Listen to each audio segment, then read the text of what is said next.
Here's an amusing one for you.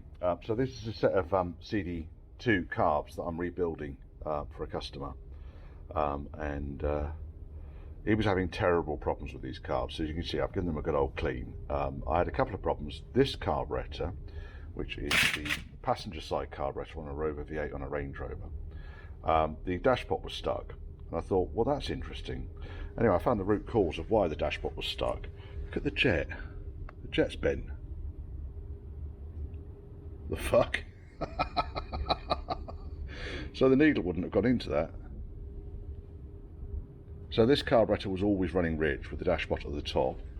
This one was running lean, and it wasn't even attached to the inlet manifold securely, so it was taking an air leak, so it was mega lean.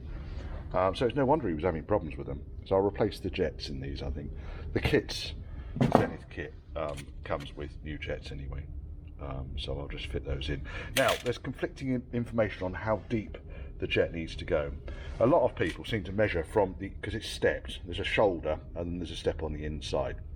And a lot of people seem to measure to the inside part, but I've just taken a reference point to the shoulder on that carb, on this carb, and the pair of carbs that are going to go onto Bob, using my depth gauge, which is around somewhere. There it is. Handy bit of kit there. So measure it from the bridge directly to the edge of the shoulder, and they're between. So these two are, that one's 100 thou, that one's 75 thou, and those two over there are 100 and 118 thou. It helps if they're the same settings. Then at least you know when you've baselined the needle into the piston, you know that when you're winding both down, they're both going to go down at the same level. So I need to press this fella out now. I didn't record that. The jet came out there, but what I'll do is I'll bang this one out, and I'll show you how I get them out, because there is some confusion or some lack of information around these jets on these Strombergs, and they're not difficult. You can see how bent that is. That is all over the shop, that one. It's no wonder it didn't work. But obviously it needs to be straight, otherwise the needle's not going to go down inside it, or the needle's going to wear unevenly. Now, I just threw that screw in there, didn't I? Did. So I can go back in there, I can go in there. Now, what I use, these deep sockets, this is a Halfords Advance, fits really neatly right over the top of the tube. In fact, if I show you on this one, it goes right over the tube and onto the shoulder. So I really want to be pushing down onto the shoulder. So it's going to be a bit banging for folks.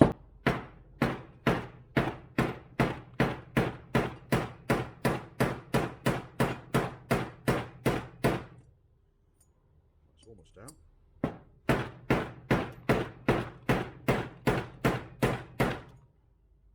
It's getting close. And you can see the jet has come out of the bridge quite a long way there. A little bit of heat might help it, you know, but like I say, heat and carburetors are probably not a great mix. I mean, I guess I can pick the device and press it out, but I haven't got soft jaws on my vise, and I don't want to be marking that face there.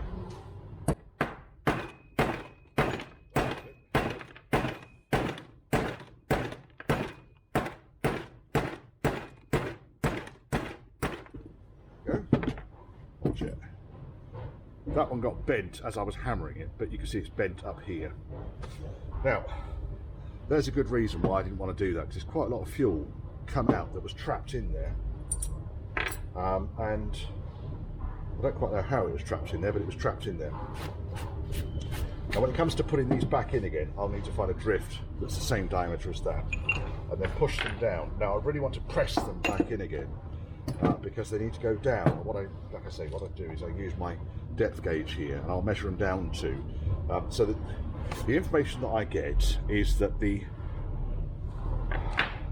recessed area inside the jet here, the lights, the recessed area inside the jet here is slightly lower than the shoulder.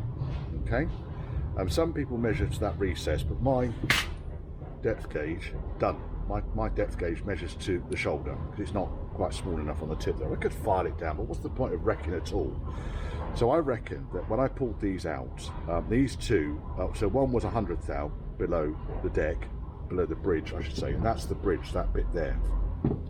So one was 100th thou below the bridge and the other one was 75. So I'm going to put these two to 100th thou below the bridge on the guess that that is 25 thou down to the recess in there.